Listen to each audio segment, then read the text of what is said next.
Hello students, I hope all of you are doing good. तो students, आज हम जिस चैप्टर को पढ़ने वाले हैं उस चैप्टर का नाम है amazing animals.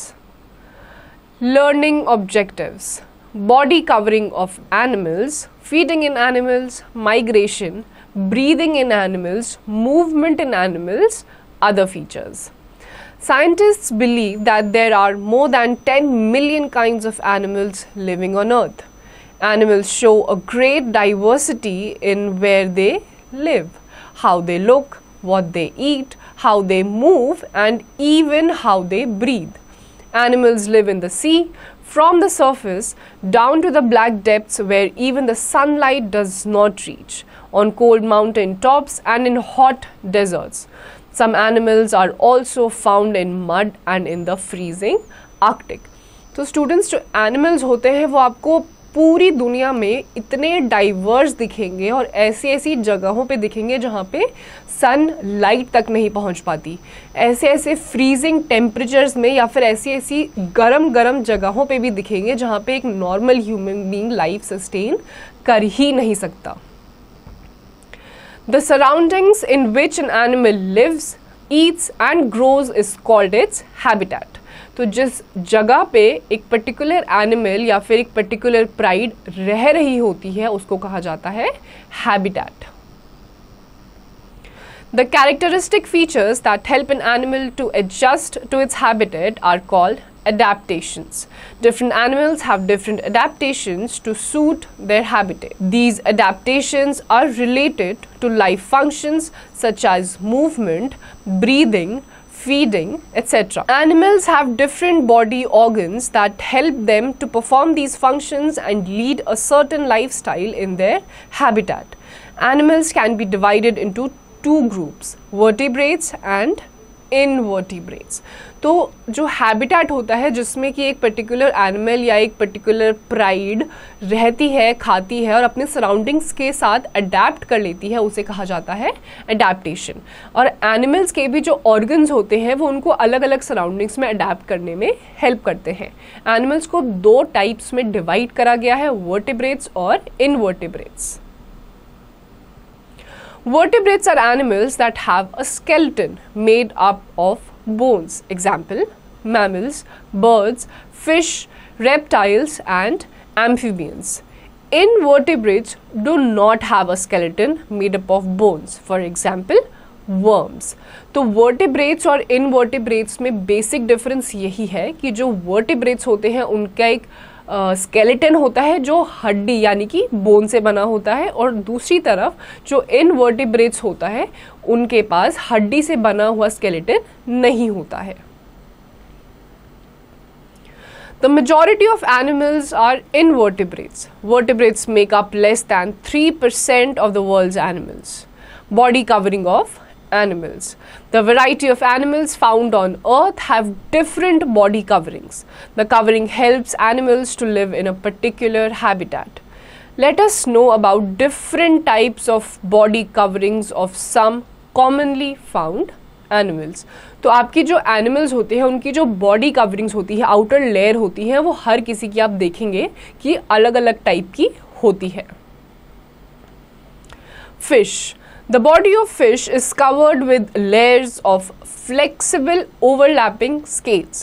Reptiles like snake, crocodile and lizard also have bodies covered with scales. तो fish की जो outer covering होती है उसमें आपको layering दिखाई देगी अलग अलग टाइप की, fish में भी, crocodiles में भी और ऐसी अलग अलग टाइप के reptiles में।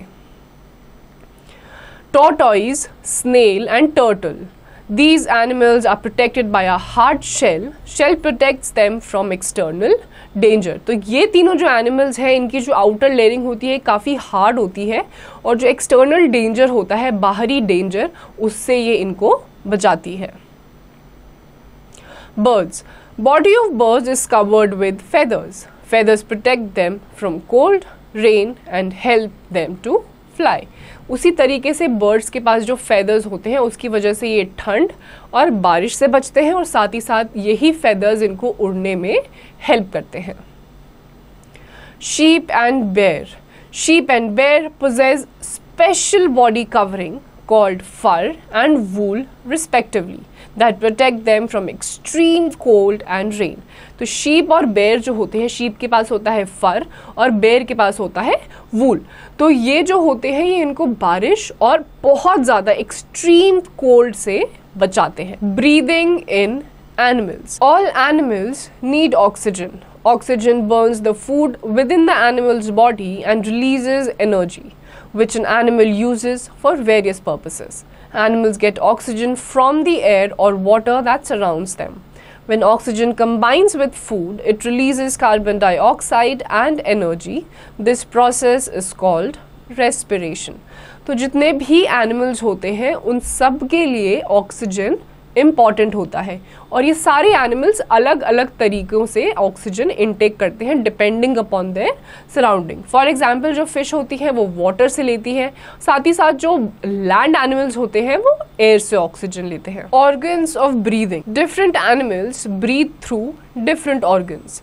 Tiny organisms like amoeba and paramecium live in water and breathe through their body surface. Insects breathe through special air holes called spiracles. These are found along the side of the body of the insect. तो जितने भी organisms होते हैं उन सब के पास अलग अलग organs होते हैं जिससे कि वो ऑक्सीजन लेते हैं. अमीबिया या पैरामीशियम जो होते हैं इनके पास कोई स्पेशलाइज्ड organs नहीं होते बल्कि इनके जो बॉडी सरफेस होता है ये उसी से ऑक्सीजन का इंटेक ले लेते हैं. Aquatic animals like fish, prawns, crabs breathe through gills. Gills have a rich supply of blood. Oxygen from water passes into the gills and carbon dioxide passes out. Aquatic animals यानी कि जो animals पानी में रहते हैं उनके पास gills होते हैं जिनके थ्रू ये ऑक्सीजन लेते हैं.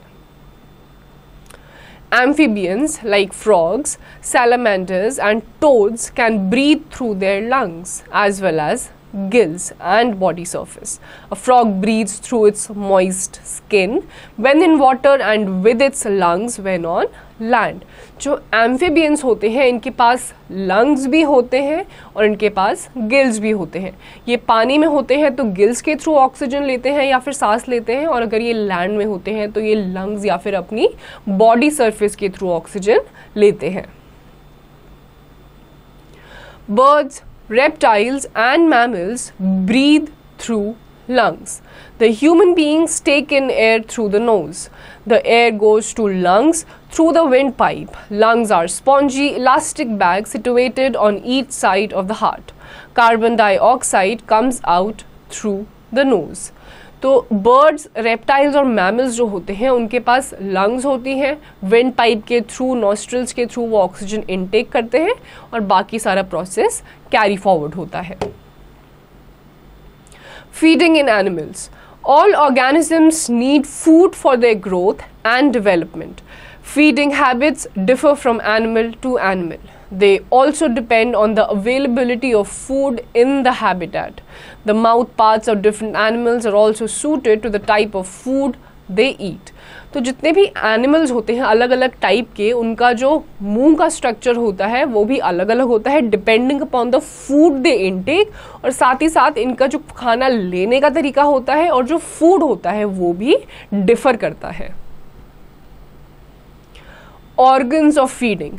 You learned earlier that birds have their beaks and claws modified according to the kind of food they eat.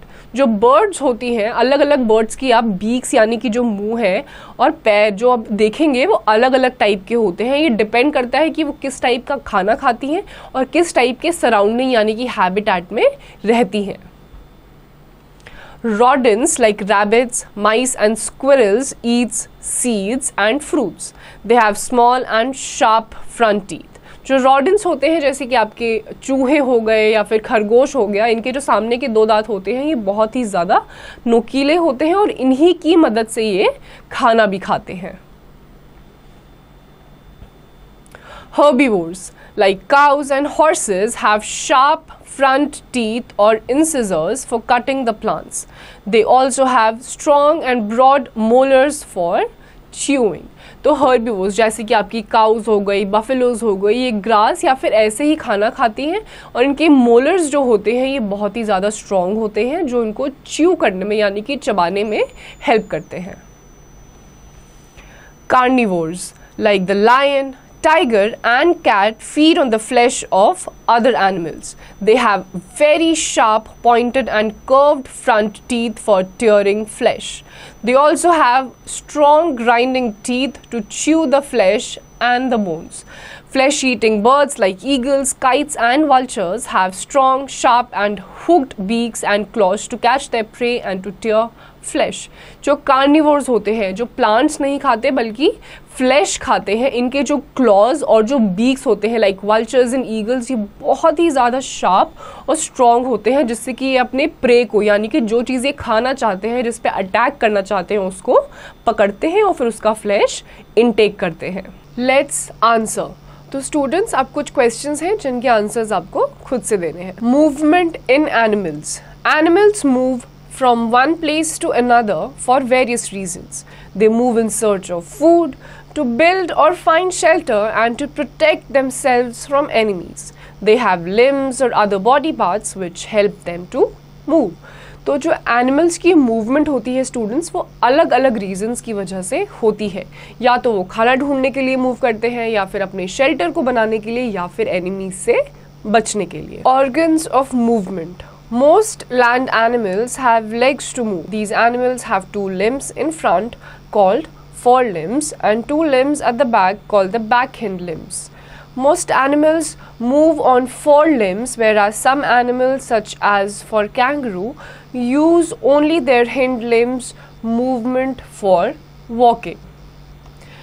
तो स्टूडेंट्स, जो हमारे अलग अलग टाइप के एनिमल्स होते हैं उनके पास अलग अलग टाइप के ऑर्गन्स होते हैं। जैसे कि आपने देखा होगा कि कुछ एनिमल्स जो हैं वो अपने चारों पैरों पर चलते हैं। ऑन द अदर हैंड कुछ ऐसे होते हैं जो सिर्फ अपने 2 टांगों पे यानी कि अपने जो बैक हैंड लिम्स होती हैं उनके थ्रू वॉक करते हैं। Aquatic animals. Fish have fins for swimming. The 2 paired fins are used to move forward. The unpaired fin maintains balance and the tail fin helps to change the direction of movement.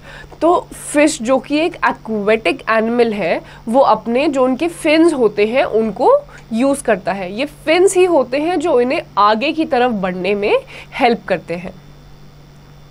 Turtles have flippers that help them to move on land and swim in water. Penguins also have 2 flippers which are actually short, strong wings. Frogs use their webbed feet and powerful legs to swim.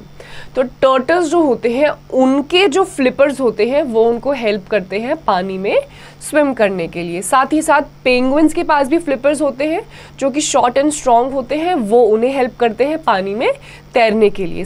Frog के पास भी इसी type के जो उनके पैर होते हैं, webbed legs, उनके थ्रू वो पानी में स्विम करते हैं। इंसेक्ट्स।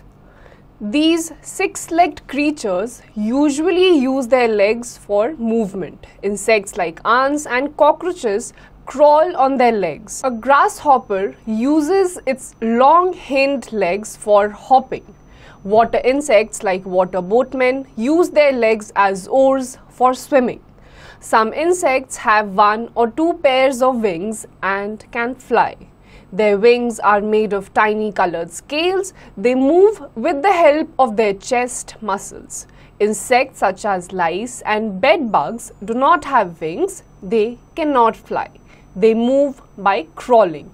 तो स्टूडेंट्स, यहाँ पे हमने इंसेक्ट्स की अलग अलग कैटेगरीज देखी और एग्जाम्पल्स देखे और वो किस तरीके से अपने जो मूवमेंट्स हैं उन्हें कैरी फॉरवर्ड करते हैं। कुछ क्रॉल करते हैं, कुछ फ्लाई करते हैं और अलग अलग टाइप के जो इंसेक्ट्स होते हैं अपने अलग अलग ऑर्गन्स के थ्रू अपना जो मूवमेंट है उसे कैरी फॉरवर्ड करते हैं। Birds. The 4 limbs of birds are in the form of wings which help them to fly. The wings have feathers. The wings are attached to the breastbone of the bird with the help of strong muscles. These muscles enable the bird to flap its wings and to fly. When a bird lands after flight, it uses its hind limbs. It also uses them to walk, run, hop and perch. The hind limbs are also used to scratch the ground, catch prey and attack enemies. Though all birds have wings, some are unable to fly because their wings are too weak for flying. The emu, the ostrich, the rhea and the kiwi are such flightless birds. तो students यहाँ पे हमने birds की कुछ ऐसी categories देखी जिनके पास feathers तो होते हैं, लेकिन फेदर्स का जो एक इम्पॉर्टेंट फंक्शन होता है बर्ड्स की जो फ्लाइट में वो हेल्प करता है। दूसरी तरफ हमने कुछ ऐसी बर्ड्स भी देखी जिनके पास फेदर्स तो हैं लेकिन वो फ्लाई नहीं कर सकते हैं, जैसे कि ऑस्ट्रिच, रिया, एमू और kiwi. Some reptiles have limbs while others do not possess limbs. Reptiles like lizards, tortoises, turtles and crocodiles have limbs and still they crawl on the ground. Watch a lizard. See how small its limbs are. They do not even support the weight of its body. Only sometimes it lifts its body above the ground and supports its weight on its legs. तो students कुछ ऐसे reptiles होते हैं जो crawl करते हैं और कुछ ऐसे रेप्टाइल्स भी होते हैं जिनके जो लिम्स होते हैं वो उनके बॉडी वेट को लिफ्ट करने में भी उनकी ज़्यादा मदद नहीं कर पाते, जैसे कि लिजर्ड। लिजर्ड एक रेप्टाइल है लेकिन उसके जो लिम्स होते हैं वो उसकी बॉडी को कभी भी लिफ्ट ज़्यादा देर तक नहीं कर सकते हैं। Snakes are reptiles that have no limbs. How do they move? Even without limbs, they move from place to place or climb trees easily. They are able to do this by means of the broad plates on the lower sides of their body. तो दूसरी तरफ snacks भी जो reptiles की categories में ही आते हैं, उनके पास कोई लिम्स नहीं होते बाकी सारे रेप्टाइल्स की कैटेगरीज की तरह, लेकिन इनकी जो बॉडी पे लोअर साइड पे स्केल्स, अलग अलग लाइंस बनी होती हैं। इसी की वजह से ये अपना जो मूवमेंट है बहुत ही इजीली कैरी कर सकते हैं। मूवमेंट तो अब वाटर, एयर और लैंड, इन तीनों अलग अलग जगहों पे अलग अलग जो एनिमल्स होते हैं वो किस तरीके से अपना मूवमेंट कैरी फॉरवर्ड करते हैं, अब हम वो देखेंगे। In water, by swimming, fins, paddle like limbs, webbed feet. तो पानी में स्विमिंग करते हुए एनिमल्स अपना जो मूवमेंट है वो आगे की तरफ कैरी फॉरवर्ड करते हैं, और नीचे जो तीन आपको ऑर्गन्स दे रखे हैं वो तीन अलग अलग ऑर्गन्स हैं। In air, by flying, wings plus feathers, wings plus scales। तो हवा में फ्लाई करते हुए अपना जो मूवमेंट है उसे कैरी फॉरवर्ड करते हैं और जो दो नीचे ऑर्गन्स हैं उनकी मदद से। On land, by crawling, walking और running.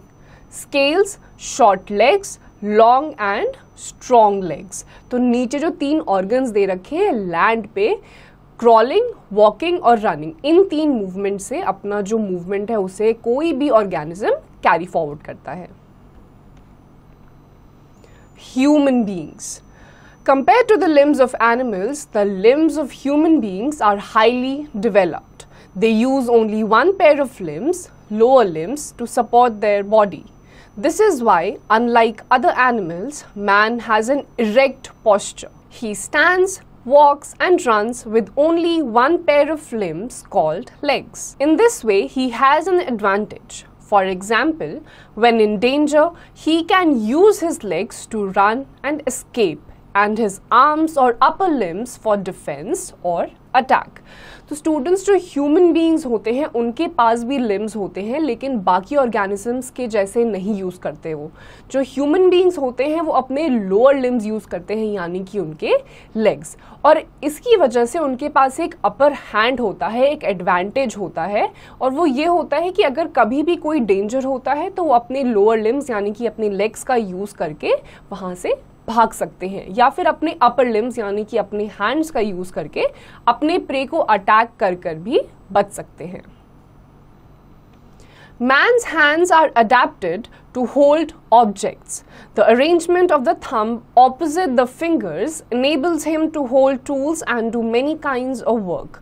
So we can say that man is the most developed among all animals.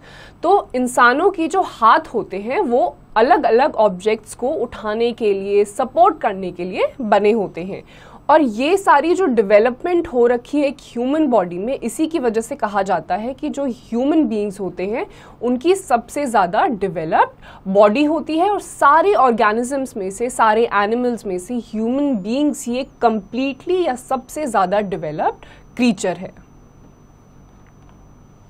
Let's answer. तो स्टूडेंट्स, अब तक हमने जो भी इस चैप्टर में पढ़ा है उसके कुछ क्वेश्चंस हैं जिनके आंसर्स आपको खुद से देने हैं। Migration. The temporary movement of animals in large numbers from one place to another is called migration. तो migration उसे कहते हैं जब कोई भी एनिमल या फिर ह्यूमन बीइंग एक जगह से दूसरी जगह मूव कर जाता है। Animals migrate in search of food, to escape harsh climate and to find nesting places. और ये जो माइग्रेशन होते हैं इसके अलग अलग रीजंस होते हैं, जैसे कि harsh climatic regions.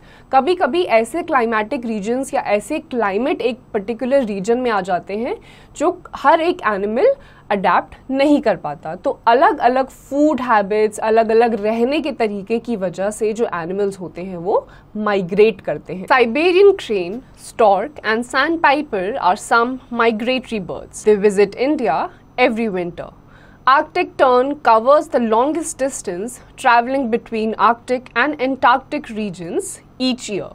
Locusts are harmful migratory insects. Swarms of locusts destroy the standing crops. तो स्टूडेंट्स, अलग अलग टाइप की बर्ड्स होती हैं, जैसे कि यहाँ पे हमने 3 ऐसी माइग्रेटरी बर्ड्स के एग्जाम्पल्स देखे जो हर साल सर्दियों के टाइम पे इंडिया में आती हैं। साथ ही साथ लोकस्ट, जो कि एक टाइप का इंसेक्ट होता है, ये भी एक माइग्रेटरी इंसेक्ट है, और ये जैसे ही अपनी झुंड में इंडिया में आता है, जिस सीजन में ये आता है, सारे क्रॉप्स को खराब कर देता है। Aquatic animals often travel from deeper water to surface water. Whales travel to warmer water where they give birth to their younger ones. Then they travel back to their original home. The best known migratory fish is the salmon. It is born in fresh water and then swims to the sea. Most of them find their way back to home to fresh water to lay eggs because of the smell of the water in which they were born. तो fishes जो होती हैं, aquatic animals जो होते हैं, वो भी deep water से थोड़ा सा सरफेस वाटर, यानी कि जहाँ पे पानी थोड़ा कम होता है और फ्रेश होता है, वहाँ पे आ जाते हैं अपने यंग वंस को ले करने के लिए, और उसके बाद जब ये वापस अपने एग्स या फिर अपने यंग वंस को बर्थ दे देते हैं, उसके बाद ये वापस सी की तरफ चले जाते हैं। How do animals navigate? तो एनिमल्स जो होते हैं वो अपना रास्ता जो है उसे नेविगेट किस तरीके से करते हैं वो देखते हैं। Scientists believe that birds use the sun and the stars to find the right direction. Some animals are guided by the temperature, wind direction, Earth's magnetic field or ocean currents. They are also guided by mountains, rivers and islands. तो scientist ने जो अपनी research करी उससे उनको पता चला कि जो बर्ड्स होते हैं वो सन, मून या विंड की जो डायरेक्शंस होती हैं उसको देखते हुए अपना जो डायरेक्शन है, अपना जो मूवमेंट है, उसे आगे की तरफ बढ़ाते हैं। माउंटेन्स, रिवर्स, आइलैंड्स, इनके थ्रू भी जो अलग अलग एनिमल्स होते हैं, एक्वेटिक एनिमल्स, लैंड एनिमल्स, वो अपना जो रास्ता है उसे नेविगेट करते हैं। Other features, hibernation and estivation. Finding food in winter becomes difficult for some animals. Hibernation is a deep sleep that helps animals to save energy without eating much. They get ready for their winter sleep by eating extra food and storing it as body fat. तो hibernation एक ऐसा term होता है जो animals use करते हैं जब वो बहुत खाना अपने लिए नहीं ढूंढ पाते हैं, तो उस टाइम पे वो पूरा टाइम सोते रहते हैं ताकि उनकी जो एनर्जी है वो सेव हो जाए। वो इसीलिए करते हैं क्योंकि उनको उस सीजन में फूड नहीं मिल पाता। During hibernation, the animal's body temperature drops and its heartbeat and breathing slow down so that it does not use much energy. और हाइबरनेशन के टाइम पे इनका जो टेम्परेचर है वो ड्रॉप कर जाता है और साथ ही साथ इनका हार्ट बीट और इनका ब्रीथ रेट भी कम हो जाता है, जिसकी वजह से ज़्यादा एनर्जी ये लोग लूज नहीं करते हैं। Bats, bears, snakes, squirrels, frogs, rodents, and some insects hibernate. Some animals such as bees and snails go on a long summer sleep. This is called estivation. तो जो अलग अलग अभी हमने एग्जाम्पल्स देखे, ये सारे जो एनिमल्स हैं जैसे कि बैट्स, बेयर्स, स्नेक्स, स्क्विरल्स, ये जो जितने भी एनिमल्स होते हैं ये हाइबरनेट करते हैं. उसी के साथ साथ हमने एस्टिवेशन एक टर्म देखा, इसका मतलब होता है समर सीजन में जब बीज जो होती हैं वो लंबी स्लीप पे चली जाती हैं. इस सेम रीज़न की वजह से, जिसकी वजह से हाइबरनेशन करते हैं, उसी रीज़न की वजह से ये एस्टिवेशन भी करते हैं. Terms to remember. Habitat, the area where an animal lives naturally. Herbivore, plant-eating animal. Carnivore, flesh-eating animal. Omnivore, an animal that eats plants as well as flesh. Migration, mass movement of animals at certain times of the year. तो students ये कुछ ऐसे terms थे जो हमने chapter में काफ़ी detail में पढ़े और आपके लिए याद रखना बहुत ज़्यादा ज़रूरी है. Now I know. The surroundings in which animals live and grow is called their habitat. Animals have a body structure that enables them to survive and thrive in their habitat. All living things breathe. When an animal breathes in oxygen and breathes out waste carbon dioxide, an exchange of gases takes place. Different animals breathe in different ways and have different organs. Animals move in different ways on land, in water, and in air in search of food and shelter. They also move to protect themselves from enemies. The mass movements of animals from one place to another at certain times of the year is called migration. तो students ये कुछ ऐसी चीज़ें थी जैसे कि habitat, breathe in and breathe out के time पे आपकी गैसेज एक्सचेंज होती हैं. कुछ जो एनिमल्स होते हैं वो हाइबरनेट करते हैं, एस्टिवेट करते हैं, और साथ ही साथ कुछ सर्टेन क्लाइमेटिक चेंजेस की वजह से माइग्रेशन भी होता है. तो ये सारी चीज़ें हमने इस चैप्टर में पढ़ी. आई होप आपको ये चैप्टर बहुत अच्छे से समझ में आया होगा. अब इसकी जितनी भी एक्सरसाइजेज और क्वेश्चंस हैं वो आपको खुद से करना है.